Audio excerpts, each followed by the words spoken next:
সকাল সকাল হলুদ শাড়ি পরে রেডি হয়ে গেছি, যাব বরের বন্ধুর বিয়েতে, যদিও একই পাড়াতে। তো সকাল সকাল আমার শাশুড়িমা দেখো খাবার বানিয়ে দিল, দুজনে মিলে এখন খাচ্ছি। আর আমার বর আমার শ্বশুরমশাই দুজনেই বাড়ি নেই, ওরা দুজনে একটা কাজে গেছে। আর দেখো আমি রেডি হয়ে বসে আছি, যার সাথে যাব তারই আসার পাত্তা নেই। তো যাই হোক, অবশেষে সে এসেছে, সেও আমার বরের আরেক বন্ধুর বউ, আমাদের সবার একই পাড়াতে বাড়ি। আর এই যে নতুন বর তো এত খুশি, মানে কি বলবো। তো যাই হোক, অনেকে ছেলেরা এখন বলবে, হয়তো কমেন্ট করতে পারে যে হ্যাঁ হ্যাঁ হেসে নে, এখনই তো খুশি থাকবি, এরপরে তো তোর খুশি শেষ। যাই হোক, জোকসে পার্ট।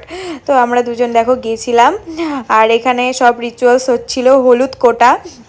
তো এই দেখো, বাঙালি বিয়ের তো একটা দুটো রিচুয়াল না, অনেক অনেক অনেক রিচুয়াল। তো দেখতে কিন্তু বেশ ভালো লাগে।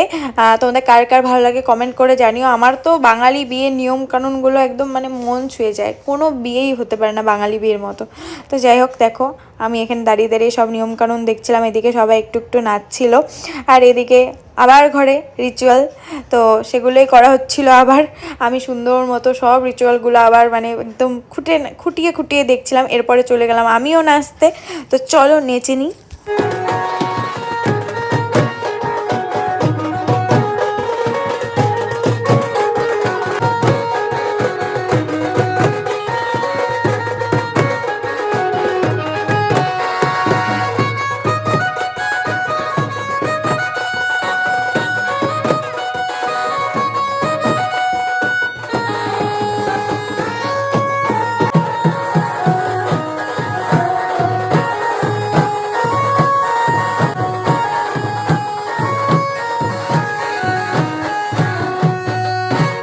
তো একটু নেচে নেচে আবার ঘরে চলে এসেছি, এখানে একটু মিররে দেখছিলাম নিজেকে কেমন ভূতের মতো লাগছে।